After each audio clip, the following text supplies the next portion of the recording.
I'm here at Nonington Farms and they've received some stewardship funding for hedgelaying. So I've come here to work on some of their neglected hedges. They're bringing them back into good health for environmental reasons. So you get two effects. You get the bushiness brought down to the bottom and then an abundance of regrowth over the coming growing seasons. What that means is you end up with a really thick hedge, and that's great for nesting birds, and also it's great for corridors. So when you create a good thick hedge like this, it creates cover for all sorts of birds and mammals, and even things like newts will sometimes use hedgerows as causeways to travel along.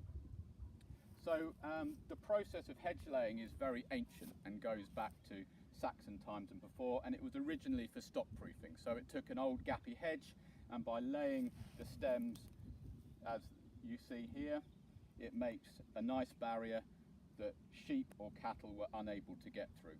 This is a southeastern style of hedge laying, which is obviously appropriate for the area, and you can tell that for a couple of reasons.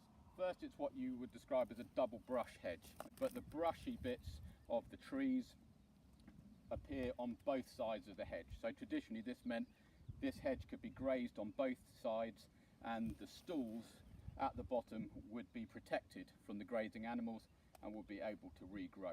The other thing that marks it out as a southeast style of hedge is the style of binding. So each of the hedgerows trees are cut through in a special way, and when they're cut through they're referred to as pleachers.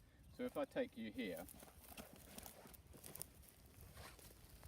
you'll see that there's a long angled cut which I do at the base of the pleacher, and when I've completed that cut I'm able to bend it over, and you have a flexible tongue of wood and bark, and importantly the cambium layer, which is the bit where the cell division actually takes place and the tree does its growth.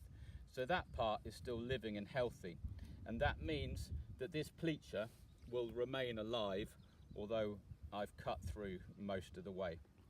And then it's very important that you cut the stump off there, and that will mean that the regrowth will start nice and low down. The particular reason for that is if the hedge has to be relaid, say in 20 or 30 years, the regrowth will be coming right from the base, and you'll be able to lay it nice and low again. So once the pleachers have been cut and laid over, the next process is to put in the stakes. So at a distance between your elbow and your hand, you knock in a stake at every interval right down the centre line of the hedge. So the idea of the stakes is they lock all the pleachers together. You try and get them down through the forks and through the brush, and that keeps it as one hedge. Now that isn't enough on its own, because every individual stake is not particularly strong on its own. So what you do is you put a weave along the top, and for the stakes and for the binders, as they're called for weaving, hazel is used. Sometimes willow and sometimes other woods, but in Kent and East Sussex it would traditionally be hazel. And these long pliable pieces of hazel are woven in, one to every stake, in a reoccurring pattern, which gives it its aesthetic appeal, because it looks rather like a coiling piece of rope as it goes along the top. Now the effect of that is that it locks all the stakes together, and therefore the whole hedge is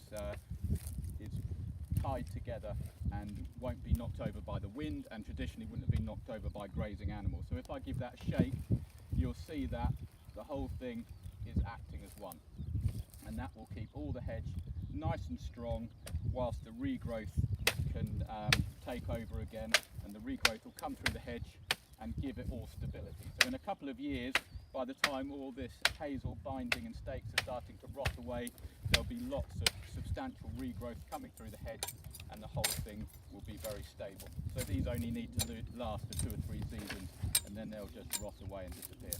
And that's the beauty of the system. It's all natural material, it regenerates the hedge, and it all rots away. There's no plastic, there's nothing left at the end of the process. It just takes an old hedge, regenerates it, makes it healthy and vigorous and good for the environment again.